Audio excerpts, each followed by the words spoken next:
주제는 믿음과 행함이라는 좀 무거운 주제로 같이 생각해 보려고 합니다. 믿음과 행함. 좀 어려운 용어로 오늘 우리가 읽은 말씀과 또 오늘 마침 성서 일과 봉독의 로마서 우리가 그 8장을 읽었잖아요. 여기에 이신득이 믿음으로 어렵게 된다. 이신칭이 믿음으로 어렵게 칭해진다. 이런 신학적 내용들이 같이 들어 있습니다. 그래서 이신칭이, 이신득이 영어로 이야기하면 justification by faith, 믿음으로 justification, 어렵게 된다. 이신칭이의 오늘 내용, 이신득이의 내용. 믿음과 행함은 과연 어떻게 해석되어져 왔고 또 우리가 어떻게 이 성서에 있는 내용을 받아들여야 할까? 그 부분을 우리가 생각하는데요. 이 루터는 너무나 믿음을 그냥 믿으면 구원받는다. 예수 그리스도를 입으로 시인하면 구원받는다. 또 어렵게 된다. 이 어렵게 된다와 구원받는다는 건 거의 동일하게 같이 쓰여지는 말인데요. 자, 그래서 믿음으로 오직 믿음으로 하다 보니까 이 행함에 대한 문제, 특히 야고보서에 있는 오늘의 이 야고보서 본문과 야고보서 전체를 이 루터는 성경에 넣지 않았습니다. 그래서 루터가 독일어로 성서를 번역하는데요. 이 참 중요한 내용들인데 독일어 성서를 번역해서 신약 성서를 이렇게 편집할 때 이 야고보서는 아예 제외해버려요. 그리고 계시록도 제외하고 그래서 루터의 성서에는 우리가 구약이 39권, 신약이 27권이잖아요. 루터의 성서에는 신약이 19권입니다. 독일어 성서에는. 그만큼 이 행함에 대한 문제에 뭐라고 할까요? 행함에 대해서 아주 두드러기 반응, 아주 너무나 소름 끼치는 반응을 하는 것을 우리는 보게 돼요. 행함이 필요 없다. 왜냐하면 로마 가톨릭에 반대하는데 너무 극단적으로 반대하다 보니까 이 로마 가톨릭, 지금도 천주교 마찬가지 가톨릭 교회에서는 행함으로 우리가 천국 간다, 구원받는다, 선행으로 구원받는다, 이 사상이 강했고 그 당시에 행함으로 구원받는다는 것 때문에 로마 가톨릭의 부패를 가져오게 되는 부분이 많이 있었어요. 그래서 이거를 강하게 거부하다 보니까 이 행함은 아무것도 아니야. 오직 믿음만 가지면 돼. 그래서 이렇게 가다 보니까 야고보가 이야기하는 게 도대체 이해가 되지 않는 거예요. 오늘 본문 같은 경우에는 루터에 있어서는 너무나 듣기 싫은 소리인 거예요. 야고보가 예수님의 형제 야고보이든 누구든 간에 그가 썼던 그 당시에 내려오는 야고보가 쓴 이 서신은 보기 싫은 거예요. 그래서 야고보서를 성경으로 인정하지 않습니다.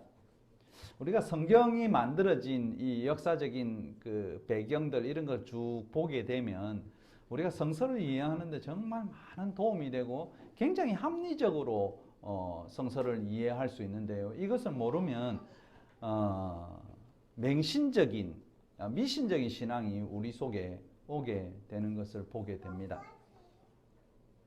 제가 어제 원고를 쭉 프린팅 하다가 저에게 제가 구독하는 기독교 신문이 있는데 거기서 메일이 와 있는 것을 이렇게 쭉 읽어 보게 되었어요. 요번에 부산에 있는 복음병원에 있는 노조, 의료 노조 활동을 하는 분들이 7월 3일부터 15일까지 서울에 있는 집회에 참여하게 됩니다. 근데 부산의 온천교회 원로 목사로 계신 분이 공개 서한을 그들에게 보냅니다. 뭐라고 보냈냐면 다른 건 너무 길기 때문에 생략하고요. 이 민주노총의 이 집회에 참여하는 것은 신사참배하는 거하고 똑같다는 내용으로 글을 씁니다. 우리 조상들이 신사참배를 반대하고 신앙을 지켜왔는데 여기에 참여하는 것은 너희들이 신사참배하는 거하고 똑같아. 우리의 신앙은 교회의 전통과 하나님의 말씀과 그 코람데오 하나님 앞에서 인 고신의 이 전통을 지켜나가야 한다. 그러면서 바울이 로마서 13장에 주장했던 모든 권세는 하나님께 나지 않음이 없으니 모든 권세에게 너희들이 복종하라. 이 말씀을 또 갖다 붙여요. 제가 이걸 본 순간 준비하고 프린팅 하다가 얼마나 화가 나는지, 어떻게 이렇게 해석할 수 있고, 그것도 고신에서 나름대로 괜찮은 교회의 그 원로가 된 목사님이 이렇게 인식하는 수준이 이거밖에 안 되나. 그것을 제가 생각하면서 우리 구약 성서에 보면은 그 호세아, 미가, 하박국, 학개, 스가랴, 말라기 이런 선지자가 나오잖아요. 선지자가 쓴 성경이 나오잖아요. 거기에 보면 굉장히 과격하리만큼 그 당시에 백성들에게, 제사장들에게 강하게 이야기하는 것들이 나옵니다.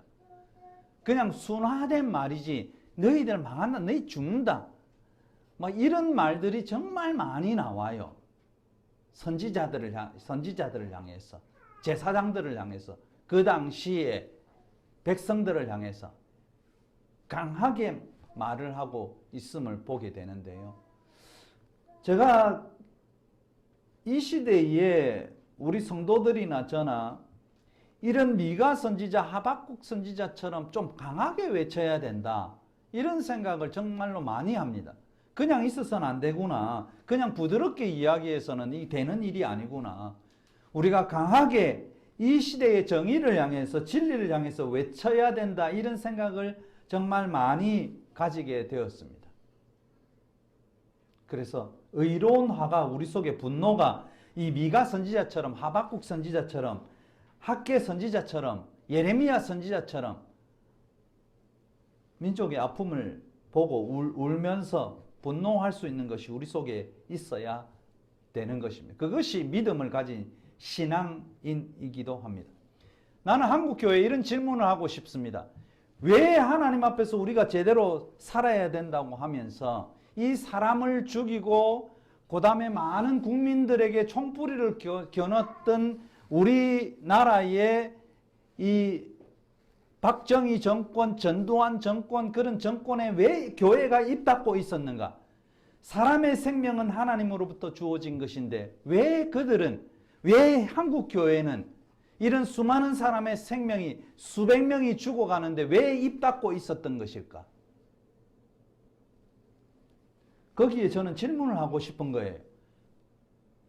교회가 하나님 앞에 올바로 서 있다면, 사람의 생명들이 이렇게 죽어가는데 입 닫고 가만히 있고, 이 정권은 하나님께서 주신 권세니까 우리는 이 권세에 굴복해야 돼, 복종해야 돼, 이러고 우리는 우리의 신앙만 지키고 있어야 돼, 우리의 믿음만 지키고 있으면 돼, 우리의 행함은 필요 없어, 이웃을 돌보는 것은 필요 없어, 이렇게 생각하는 것이 오늘 이 믿음과 행함의 이 간극을 만들어 놓고 있는 것입니다. 사람은요, 영과 혼과 육으로 구분되지 않아요. 사람은 인격 전체예요. 제가 늘 이야기 드리지만 영혼과 육체를 사람은 분리할 수가 없습니다. 여러분, 분리할 수 있어요? 목 위로는 영혼이고 목 밑으로는 육체예요. 사람은 육체와 영혼을 분리할 수 없어요. 사람은 전 인격을 가지고 있어요. 우리 몸에 심장이 뛰지 않으면 죽는 거예요. 그렇지 않아요? 호흡이 멈추면 죽는 거예요. 여기서 영혼이 떠나니까 죽는 게 아니에요. 숨이. 그래서 성서를 번역할 때 히브리어에 이 호흡이라는 말이 있습니다. 하나님께서 우리에게 생기를 불어넣으시니 이런 게 있는데요. 이 호흡이 히브리어로 네페시예요. 이 네페시를 호흡이라고 불러요. 숨, 호흡. 근데 이것이 우리나라 말로 번역하고 우리나라 언어로 번역되면서 뭐로 번역되느냐 하면 영혼이라는 말로 어떤 데는 호흡했다가 어떤 데는 영혼으로 붙였다가 이러다 보니까 영혼, 사람은 영혼과 육체로 이루어졌다. 그렇지 않습니다. 사람은 영혼과 육체로 분리돼서 이루어진 게 아니고 사람은 인격 전체로 만들어진 거예요. 근데 우리는 영혼이 떠나면 그건 그냥 문학적인, 그냥 우리가 살아오면서 생활적인 표현이에요. 사람은 절대로 영혼과 육체를 분리할 수가 없습니다. 분리할 수 있는 사람이 있으면 나와보시라고 그랬어요. 절대로 못 분리해요. 사랑하는데도 마찬가지잖아요. 아, 나는 너를 영혼으로 사랑해. 그렇게 돼요?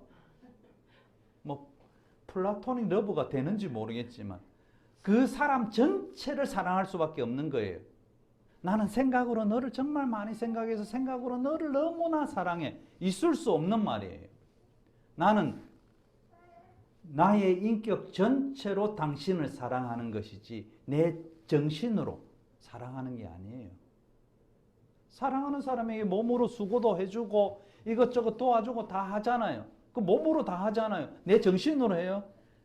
아, 내 정신으로, 내 생각으로 내가 오늘 너 어려우니까 내 생각으로 1,000만 원 줄게. 이게 되는 것 말이에요. 불가능하잖아요. 실제로 줘야 되는 것은 우리 몸이 하는 거예요. 그래서 육체와 영혼은 절대로 분리할 수 없이 같이 움직이는 건데 이상하게 육체와 영혼을 분리하게 되는 것. 그래서 영혼은 깨끗하고 육체는 더럽다. 이런 이분법적 생각들을 그 당시에도 마찬가지면 지금도 이 이분법적 사고를 가지고 있으면서 성서가 이상하게 해석되는 것입니다. 하나님은 여러분을 영혼만 사랑했을까요? 하나님은 저와 여러분을 나의 영혼만 사랑했어요? 하나님은 우리를 사랑하실 때 우리의 인격 전체를 사랑하신 하나님이세요.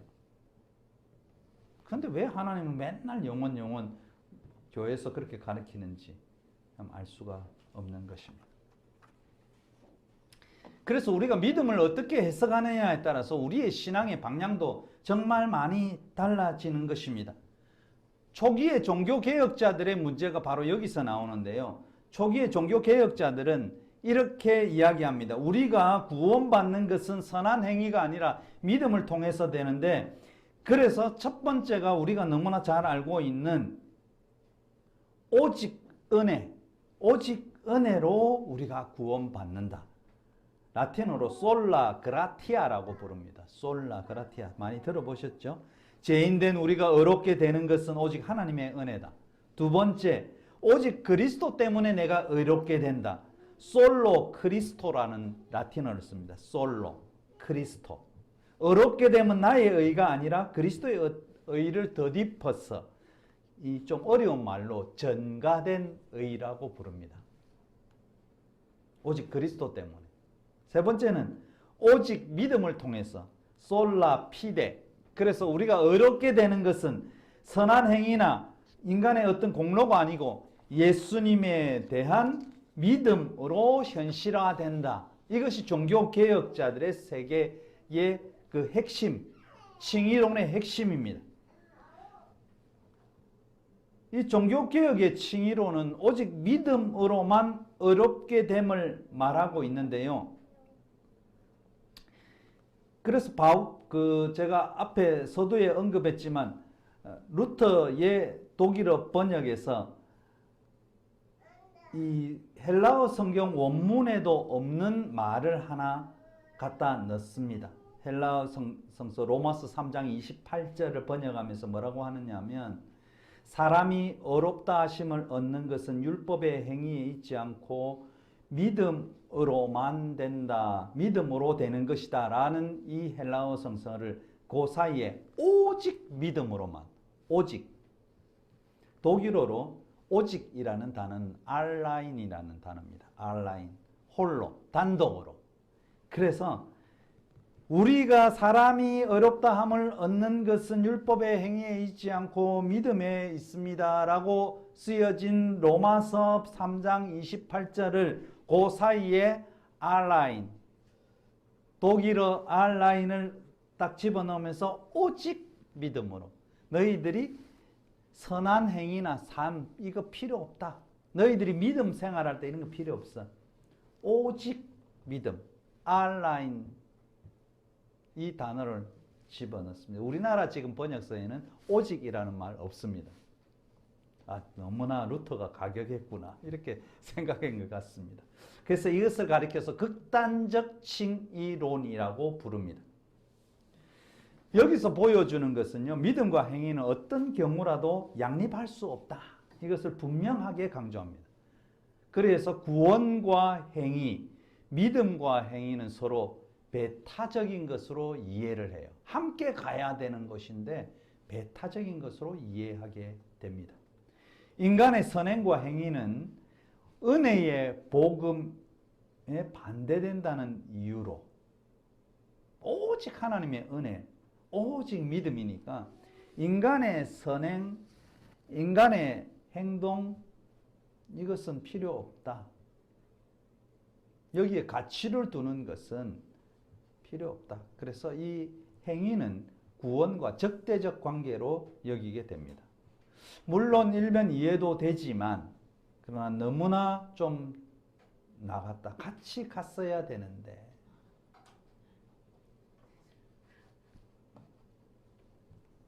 그래서 가톨릭의 적대적 반감이 성서 해석을 이렇게 이상한 방향으로 꼬우게 되는 그런 일이 일어난 것입니다. 그래서 신앙과 도덕적 삶과 윤리적 행위를 완전히 적대적 관계 그리고 도덕적 삶, 윤리적 행위를 폐기하는 결과를 가져와요. 우리가 그 평소에 그전에는 많이 들었는데 요새는 있는 거 안 하더라고요.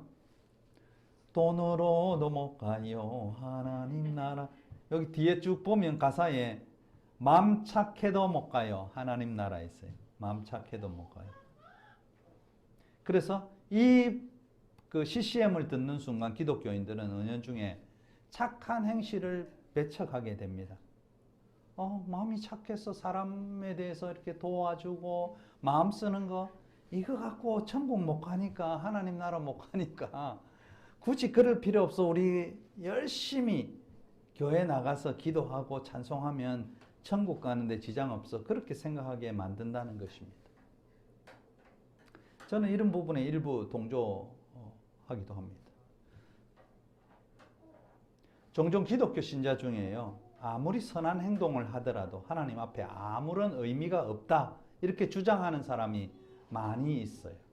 그래서 저는 교리가 이렇게 무섭고 목사들의 말이 이렇게 무섭구나. 성경을 왜곡하고 있는 현상이 꼭 이렇게 목사들의 말을 통해서 설교를 통해서 이루어지게 되는구나. 그렇게 생각이 들기도 합니다.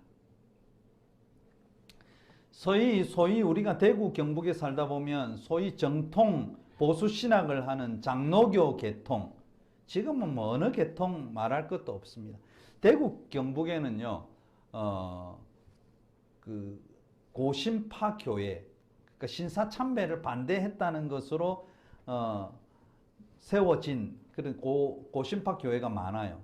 그들은요 이렇게 생각합니다. 인간의 전적 타락을 굉장히 강조해요. 그래서 인간이 전적 타락해서 어떤 좋은 생각을 할 수가 없어. 인간은 본래부터 좋은 생각을 할 수가 없어.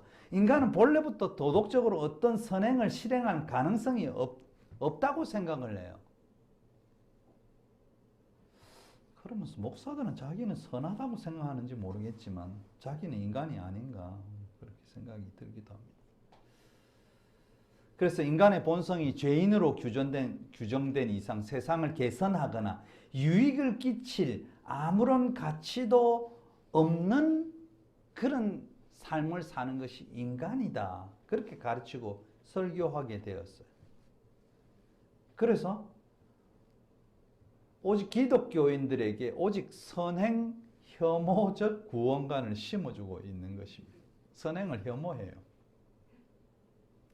그래서 하나님 앞에만 잘하면 돼. 사랑과 관계는 잘할 필요가 없어. 왜냐하면 네 옆에 있는 것은 하나님을 모르는 다 죄인이잖아. 악하잖아.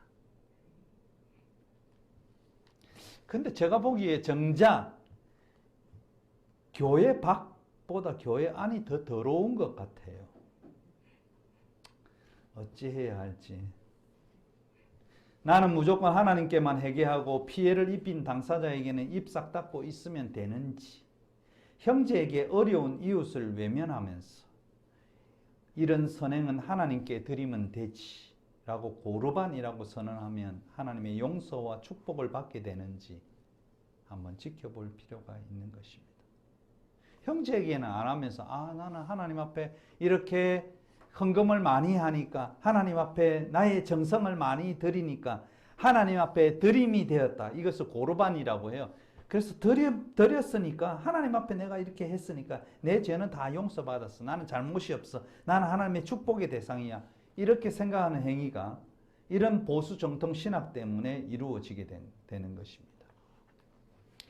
두 번째 우리가 생각할 것은 행위 필연적 칭의론이라는 말이 있어요. 행위 필연적 칭의론. 무슨 뜻이냐? 구원받은 사람은 쉬운 용어로 제가 칭의라고 할게요. 의롭게 되었다. 의롭게 된 사람은 선한 행위를 가져오게 된다. 맞는 말이죠. 우리가 구원받은 사람은 선한 행위가 같이 따라오게 된다. 믿음으로 의롭게 된 신자는 선한 행위를 필연적으로 하게 된다는 것입니다. 맞죠? 틀립니까? 믿음으로 의롭게 된 성도는 선한 행위를 필연적으로 하게 된다. 이 말은 어떤 뜻을 가지고 있느냐면, 내포하고 있느냐면, 선한 행위를 산출할 아무런 의지적 결단과 노력이 없이도 믿음만 있으면 자동적으로 네가 선한 행위를 할 수 있다. 이런 결과를 나타내는 것. 이것을 가리켜서 기계적 필연론이라고 부릅니다. 믿음만 있으면 선한 행위는 자동적으로 따라와 이웃도 자동적으로 사랑할 수 있어. 이런 뜻이에요. 네가 믿음이 있나? 그러면 자동적으로 돼. 자동이야. 열심히 최선을 다해서 하나님 사랑하게 되면, 하나님이 보이면 이웃은 자동으로 보여. 그렇던가요? 전도하면은 이 세상이 선하고 이 세상이 좋아지면서 이 세상의 사회 정의가 필연적으로 이루어져. 그러니까 우리가 전도해서 사람들이 교회로 모여들게 되면 이 세상은 정의로운 세상이 될 것이야. 이것이 필연적 행위, 필연적 칭의론입니다. 처음에 맞는 것 같잖아요. 그렇죠? 하나님 잘 믿으면 세상은 자연적으로 사랑할 수 있어. 사람을 자연적으로 사랑할 수 있어. 맞는 말이 아닌 것 같아요. 자연적으로 되는 것은 없습니다. 깨닫고 결단하는 거기에 우리의 믿음이 서게 되는 건데요. 전도와 사회 정의, 하나님 사랑과 이웃 사랑, 믿음과 사랑은 서로 분리될 수도 없지만 별개로 실천되어야 할 것들이 이런 것입니다. 그냥 하나님만 사랑하면 이웃을 자동으로 사랑하게 될까? 절대로 불가능하다는 겁니다. 별개로 실천되어야 될 것이라고 말합니다. 하나님을 믿는다고 무조건 내가 선한 행위, 이웃사랑, 사회정의, 공평한 재판을 할 수 있을 것 같냐? 절대로 그럴 수 없습니다. 이러한 것들은 기독교인으로서 확실한 말씀에 기초해서 거기에 자기를 쳐서 복종시킬 때 가능한 것입니다. 철저한 회개를 통한 변화가 있어야 이것이 가능한 것이지. 그냥 내가 하나님 믿으면 돼. 내가 하나님이 나를 의롭다 했으니 나는 선한 사람이야, 깨끗한 사람이야, 구원받은 사람이야, 확실한 믿음을 가지고 있어. 그렇기 때문에 나는 자연적으로 밖에 나가면 사람을 사랑하는 마음으로 바뀔 수 있을 것이야. 할렐루야. 믿습니까? 불가능하다는 겁니다. 메타노이아, 회개. 결단, 이것은 가치관의 변화, 자기 중심적 삶에서 공동체 유익을 구하는 삶, 이것은 예수 그리스도의 삶을 따르고자 하는 결단에서 시작되는 것이지 오직 믿음으로만 구현되는 것이 아닙니다. 믿음과 행위의 관계에서 믿음이 행함보다 우선한다는 입장이 이 모든 문제를 해결해 주는 것은 아니라는 것이죠. 이것을 믿음 우선주의라고 생각을 합니다. 믿음과 행함은 항상 동반하게 되어 있습니다. 오늘날 교회가 보수화되고 개인의 신앙으로 치닫는 것은 이 한국 교회의 주류 신학인 개혁주의 신학의 문제이기도 합니다.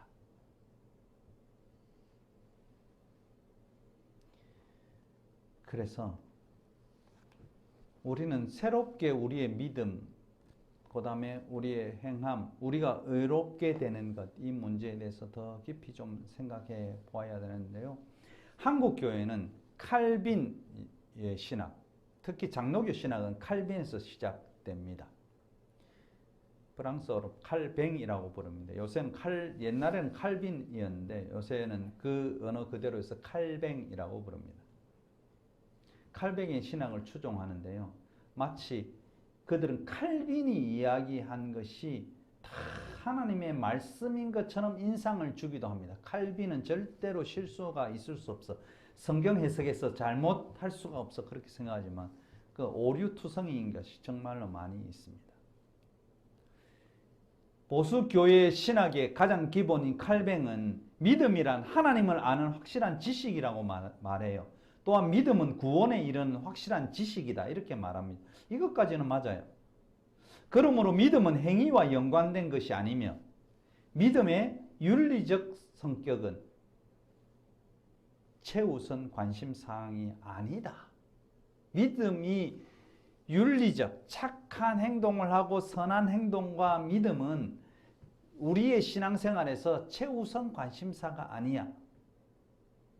그래서 장로교에서 가리키는 신앙 고백서가 있는데요. 하이델베르그 교리문답이라는 것이 있어요. 이 교리문답에 이렇게 이야기하며 참된 믿음이란 하나님께서 그의 말씀 속에서 우리에게 계시하신 모든 것을 진리로 여기는 확실한 지식인 동시에 하나님께서 죄 용서와 영원한 의와 구원을 베풀어 주셨다는 견고한 신뢰다. 이렇게 참된 믿음을 설명합니다. 이 교리문답을 해설한 사람이 있는데요. 우르시우스라는 사람입니다. 그는 역시 믿음은 지적인 동의이며 특히 교회에 전달된 공인된 교리에 대한 동의라고 같이 정의해버립니다. 그래서 믿음은 성서 하나님의 말씀에 대한 지적인 동의뿐만 아니고 교회에 전달된 공인된 교리에 대한 정의다. 교리도 잘 믿으라는 겁니다. 교리도 성서의 위치에 올라가게 됩니다. 확실히요, 칼뱅과 개혁주의 신학 전통을 이어받은 그들은 믿음은 교리를 수용하는 행위이며 교리에 대한 지적 동의라고 판단합니다.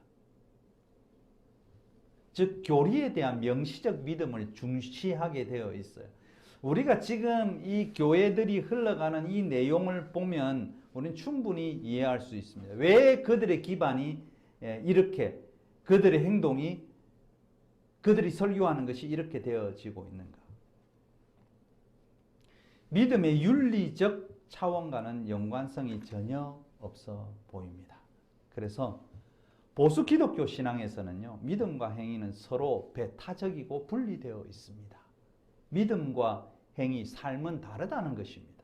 그냥 예수가 십자가에 못 박혀 죽으심으로 죄가 용서된다는 사실을 믿으면 구원받은 것이라고 가르쳐요. 그 다음에 그것은 중요하지 않다. 믿는다는 것은 또한 뭔가 교회가 믿는 신앙의 내용, 즉 교리에 관한 지적 동의를 의미할 뿐 구원받은 신자의 행위와 실천과는 전적으로 분리되어 있다는 것입니다. 이렇게 믿음과 행함을 완전히 분리하고 교회에 순종하는 것, 교리에 지적인 동의를 하고 복종하는 것을 믿음이라고 한다면 이런 정통 교리는 반성경적, 반예수적, 반하나님적이라 볼 수 있습니다. 우리가 오늘 읽은 본문 야고보 사도는요, 야고보서에서 행함이 없는 믿음은 죽은 것이라고 말씀합니다. 17절에 이와 같이 행함이 없는 믿음 그 자체는 죽은 것이라. 26절에는 영혼이 없는 몸이 죽은 것 같이 행함이 없는 믿음은 죽은 것이다 라고 표현하는데요. 여기 번역도 영혼이라고 했지만 이 영혼 아닙니다. 호흡이 없는 몸이 죽은 것 같이 로 번역되어야 맞는 겁니다. 그래서 영어 성경을 보면 영어 성경을 확실하게 표현해 놓고 있어요. Anyone who doesn't breathe 숨이잖아요. 숨 쉬지 않는, 숨이 없는 사람은 죽었다. is dead. And the face that doesn't do anything is just as dead. 숨이 없는, 호흡이 없는 몸이 죽은 것처럼 행함이 없는, 어떤 것을 행하지 않는 그런 믿음, anything, do anything, 어떤 것을 행하지 않는 그 믿음은 just as dead라고 했어요. 오직 죽은 것과 똑같다. 우리가 예수를 믿는다는 것은요, 예수의 삶의 방식이 바로 옳은 것이라고 신뢰하는 것입니다. 그 예수의 도를 따라서 기꺼이 살고 죽는 것을 말하는 것입니다. 이것이 예수 믿는 거예요. 믿음이란 어떤 교리나 신조에 대해 지적인 확신을 의미하는 것이 아니라 성도들과 성도들의 삶 속에서 예수의 삶을 실제적으로 살아내는 것, 이것이 믿음입니다. 믿음은 참된 실천과 참된 행위를 삶 속에서 보여줄 때 그것이 진정한 믿음이라는 것이 증명되는 것입니다. 오늘 우리가 읽은 야고보서 3장 15절에 만일 형제나 자매가 헐벗고 일용할 양식이 없는데 너희 중에 누구든지 그에게 이르되 하나님이 너를 위로하실 때는 평안히 가라. 하나님께서 너의 배를 부르게 할 것이다. 하나님께서 너를 따뜻하게 할 것이다. 그에게 아무것도 쓸 것을 주지 않으면 무슨 유익이 있겠느냐. 그러면서 행함이 없는 믿음은 그 자체가 죽은 것이라는 거예요. 이것이 한국교회의 실상입니다. 그냥 우리 친구에게, 어려움 당한 친구에게 그래 하나님께서 너의 어려움을 해결해 주실 거야. 얼마나 편해요. 하나님께서 너와 함께 하실 거야. 돈 10원도 도와주지 않으면서 말만 얼마나 많이 해야 됩니까? 그건 믿음이 아니라는 겁니다. 내 주머니에 10만 원이 없어 10,000원 주면 되잖아요. 그래 10,000원 가지고 떳떳하게 점심이라도 먹고 가라. 내가 지금 현재 가진 것, 내가 해줄 수 있는 것은 여기까지야. 그런 마음 좀 가져보면 좀 안 될까? 참. 야고보 그 당시에도 똑같았는 것 같아요. 그냥 하나님만 믿으면 돼. 예수 그리스도만 믿으면 돼. 예수만 믿으면 다 되지. 우리의 삶은 아무 상관이 없어. 그렇게 생각한 것 같아요.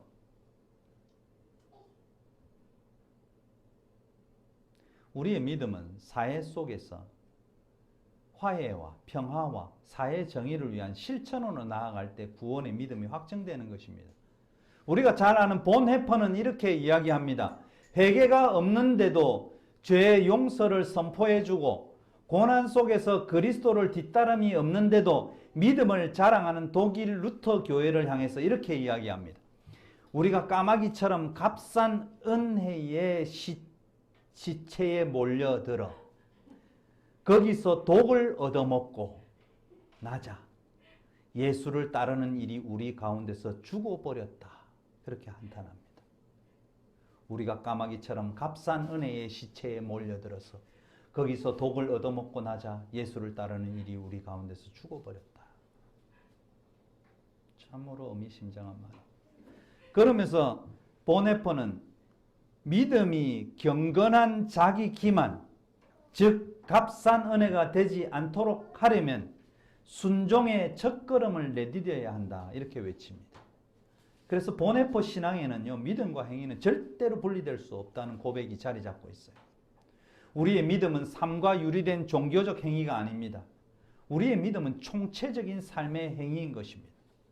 성서가 말하고 있는 믿음은요, 억압과 폭력과 착취와 굶주림과 헐벗음 등의 갖가지 정치적, 사회적 소용돌이 치는 역사의 현장 한복판에서 억울한 사람의 편을 들어주고 가진 자들의 편이 되어 그들의 이익을 대변하는 정치 집단을 향해서 노동자의 실업 급여를 가지고 장난치지 말라, 부정수급 2%가 문제냐, 정치 검찰들의 숨겨진 특수활동비가 문제지, 후쿠시마 오염수 방류되는데도 수수방관하는 너희들이 문제지, 화물 노동자, 건설 노동자, 보건 의료 분야 간호사들이 문제냐 라고 우리가 항거하는 것이 우리의 믿음이라는 겁니다.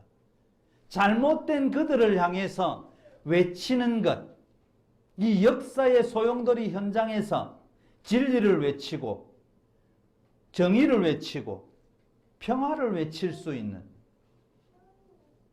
지금 이 시대는 생명과 죽임의 양대 세력이 맞붙어 싸우는 역사의 현장의 결투장입니다.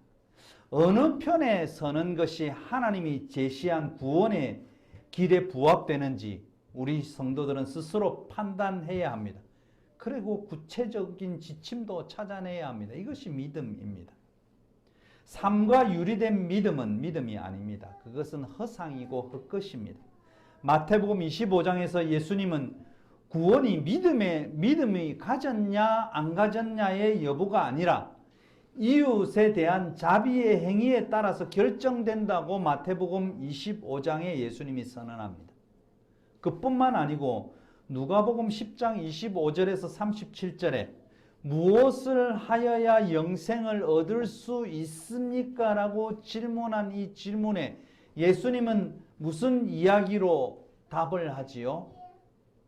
선한 사마리아 사람의 비유로 답합니다.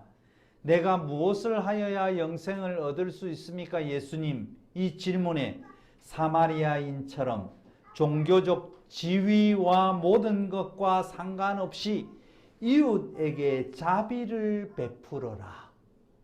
그러면 영생을 얻을 수 있다. 이렇게 말씀하고 있습니다. 믿음과 행위는요, 동전의 양면과 똑같습니다. 믿음이 있으면 삶으로 표현되어야 하고, 삶으로 실천되는 믿음이 살아있는 구원과 영생의 믿음인 것입니다. 믿음은 생각으로 되는 것이 아니고 믿음은 실천으로 만들어지는 것입니다. 사랑하는 성도 여러분, 이런 우리의 회개와 결단을 통해서 이런 믿음의 실천적인 삶이 하나님 앞에 가는 날까지 계속 지속되기를 주님의 이름으로 축원합니다.